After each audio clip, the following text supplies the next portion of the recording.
पंजाब के राज्यपाल गुलाब चंद कटारिया के वलों अज पटियाला जिले के हड़ प्रभावित इलाकों का दौरा किया गया ते स्थिति का जायजा लिया गया। उत्ते ही दौरे तो बाद राज्यपाल कटारिया ने पत्रकारों के नाल गलबात की। उन्होंने दस्सिया कि सूबे दे विच हड़ां दे कारण पैदा हुई नाजुक स्थिति दे उत्ते विस्तार दे विच चर्चा की गई है। उत्ते ही गुलाब चंद कटारिया ने कहा कि प्रधानमंत्री नरेंद्र मोदी के वलों पंजाब दे लई जारी किए गए 1600 करोड़ रुपए महज एक टोकन मनी है अते पूरी रकम नहीं है। उन्होंने स्पष्ट किया है कि यह रकम सिर्फ शुरुआती मदद के वजों दी गई है ताजो हड़ राहत कार्यों के तुरंत मदद मुहैया करवाई जा सके। असल रिपोर्टां आने तो बाद केंद्र तक असल रिपोर्टां पहुंचने तो बाद ही सूबे नूं वाधू रकम जारी की जाएगी। राज्यपाल ने कहा है कि केंद्र के वलों भेजिया गई टीमां हड़ प्रभावित इलाकों का मुलांकन कर रही ने अते एक बार जदों उन्हां दी विस्तार दे विच रिपोर्ट तैयार हो जाएगी अते केंद्र सरकार नूं सौंप दी जाएगी तां पंजाब नूं होर भी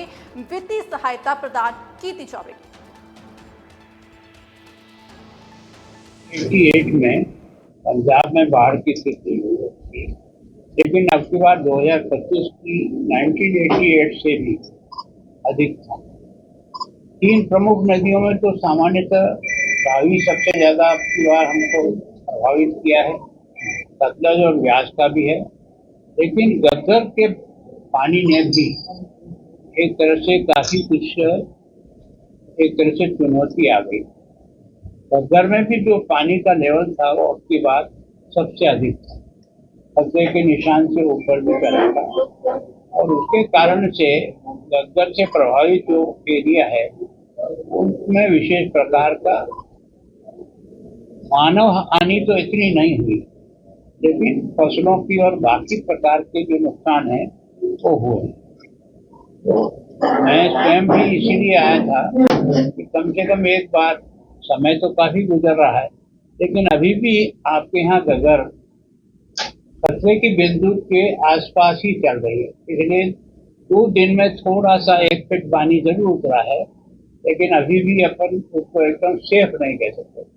और आपके यहाँ बाढ़ का जो कारण मैंने यहाँ आकर के समझा है कि इसके जो तटबंध हैं उनके जहाँ जहाँ भी कमजोर भाग है उनके टूटना और उनको बचाना, ये सबसे बड़ी चुनौती है,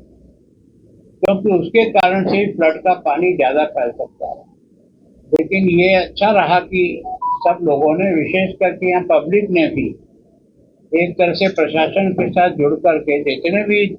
तटबंध टूटने की स्थिति थी उन सबको सैंड बैग लगा करके लोगों ने मदद करके, प्रशासन ने, आर्मी ने,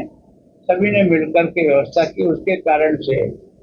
इस नुकसान से तो बच गए। लेकिन जो समस्या मुझे यहाँ समझ में आई कि गगर का जो है ऊपर का एरिया जहाँ से पानी जाता है वो काफी बेड चौड़ा है, लेकिन जैसे ही आगे जाते हैं पुलिया के पास के बाद से नीचे की जो है ना उसकी चौड़ाई कम होती चली गई, तो उसके कारण से उसको पानी को लेने की क्षमता कम हो जाती है, तो उससे तटबंध ज्यादा इफेक्ट होते हैं, ज्यादा टूटते हैं। लेकिन इसके बारे में मैंने जब जानकारी की तो पता लगा कि इसको गगर का लिटिगेशन 33 वर्षों से सुप्रीम कोर्ट में पेंडिंग चल रहा है हरियाणा और पंजाब के बीच में, और उसके कारण से कोई उसका स्थायी समाधान नहीं है। लेकिन मैं सोचता हूँ पंजाब के स्थायी समाधान के लिए इनकी बात सुनने के बाद लगा कि जहाँ जहाँ कमजोर पॉइंट है, जहाँ से गगर ओवरफ्लो कर सकती है, पानी का फैलाव हो सकता है, उसको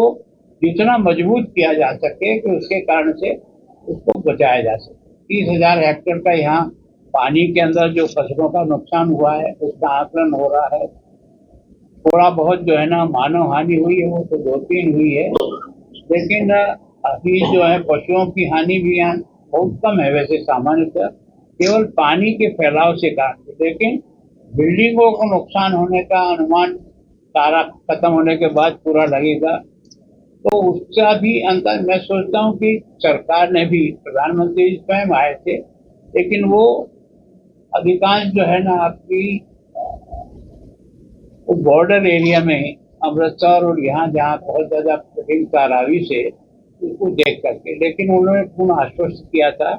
कि हम तो ये जो 1600 करोड़ देखे, ये तो टोकन आपके जो अभियान इस समय चल रहे हैं उसमें कोई अवरुद्ध नहीं आए आपकी जितना भी है। बाकी सारा टीम जो आई है वो एनालिसिस करने के जाने के बाद जो रिपोर्ट देगी उसके आधार पर किसान को भी,